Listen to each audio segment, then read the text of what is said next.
We should have tried aromatherapy first.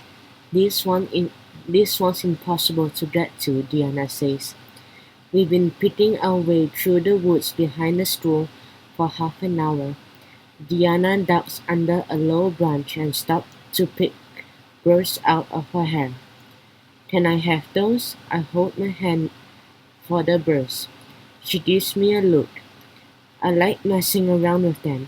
They are like supersonic ladles that never let go once you stick them together.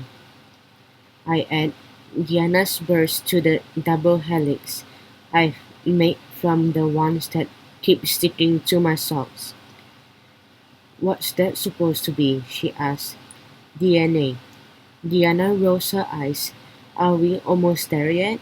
She takes the GPS from me and squints down at it. Hey, it's talking in yards now instead of miles.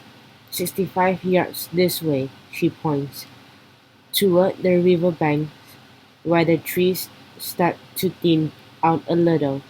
I take the GPS unit back from her and watch the number get smaller and we walk in the direction of the arrow. For a while I forget about that and dig out over the science. I mean this little yellow thing in my hand is sending out signals to 5 satellites orbiting the Earth, sending out signals saying this is where Zig is in the universe. The satellites are sending signals back, and the computer uses all the figure out of my exact altitude and longitude. So cool. How far? Diana asks. 20 yards. We are going to have wet feet in 20 yards. Diana leads me to the edge of the woods, where a steep, crumbly dirt bank leads down to the river. Huh? The GPS unit still says 5 more yards, but that doesn't seem reasonable given the situation, I say. That's kind of an understatement, Diana says. September's been rainy, and the river is faster than usual for this time of year. Didn't Mrs. Lawrence say these GPS things aren't perfect? Diana says. She mentioned a margin of error. Yeah. I looked down at the GPS, wishing it would point back at the trees instead of into the river. I take another step and feel water squeeze through my sneaker. I hate margins of error. We must be close, Diana says. Let's look. She scrambles down the bank and starts looking into patches of weeds and picking up rocks. Nope, not there. Not there either. Nope, nope, nope. She puts her hands on her hips and looks up at me. Are you going to help? I'm actually thinking that it must be up here at the higher elevation.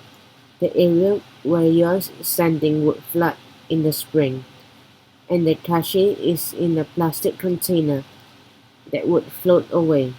She climbs back up. If I were a Tupperware container full of trinkets, where would I be? Where would my dad hide a geocache, I think. Hey, Jenna says, was there a clue for this one? She pulls the rumplet printout from the computer out of her jacket pocket. Yes, it says. Oh, her nose wrinkles.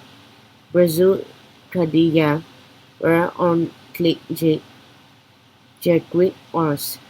That helps a lot. It must be a code. Now I'm interested. Let's see. She hands me the paper. BRXOOKDYH WRORRNKLJKDQGORZ. I've seen stuff like this before, I tell her. It's a code where each letter stands for another. You figure out how it works, and the letters spell out the message. So you just start plugging in other letters? They'll take forever. Actually, the letters are only shifted.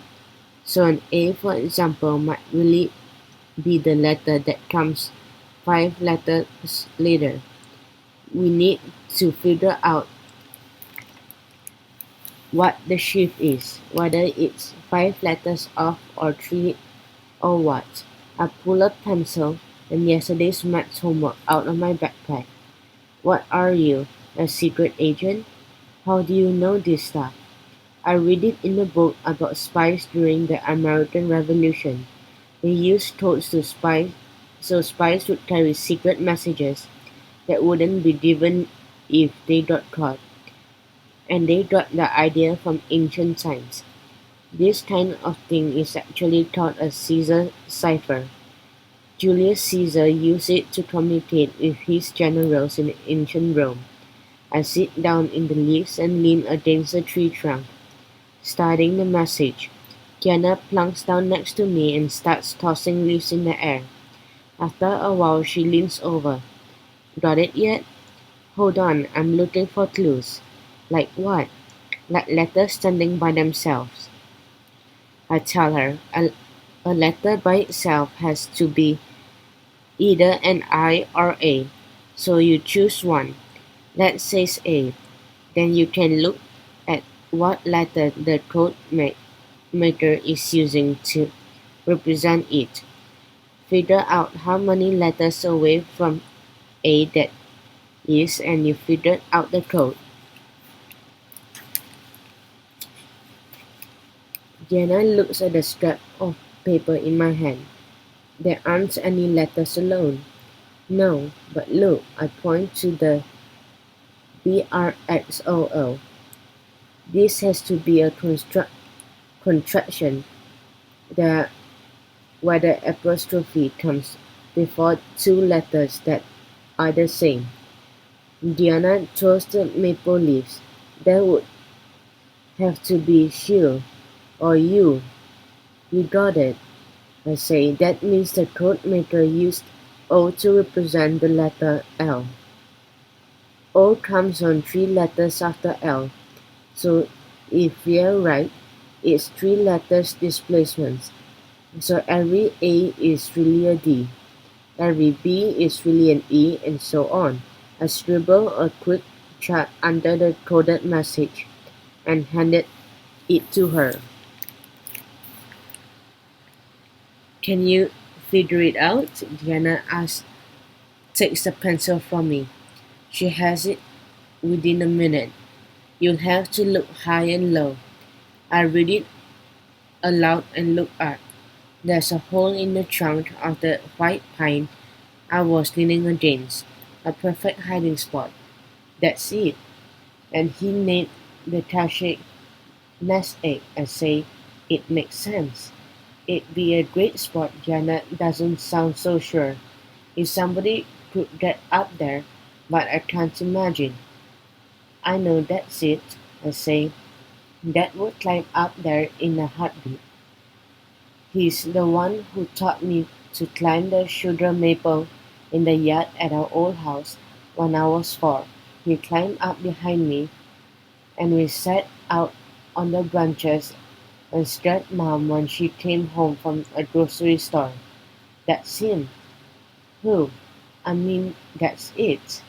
I hand her the GPS unit and jump for a low branch. I missed the first time, and my palms get all scratched up. The second time though, I manage to catch the branch. I swing a little and fling one leg over it and so I can pull myself up. I straddle the branch and shimmy over to the place where it meets the trunk. The hole isn't that big, probably not big enough for a plastic container, but to be sure I wriggle a little closer. A bird comes blasting out the hole, flapping and squawking right at my face. I duck to avoid getting my eyes pecked out, lose my balance and fall backward over the branch. I clench my knees around it, and that's the only thing that saves me from landing headfirst on the ground. I see Diana from upside down, laughing, no, snorting, the way she does when something's so funny she can't be bothered to laugh her more respectable laugh. Want some help? No thanks, still upside down. I tuck in my shirt so my white stomach doesn't blind her. I reach back up to get a grip on the branch, let go with my legs and drop down. I land the wrong way on my ankle and fall forward onto my knees. Just as I start to stand, I see it. A corner of blue plastic sticking out from the leaves blown up against the trunk.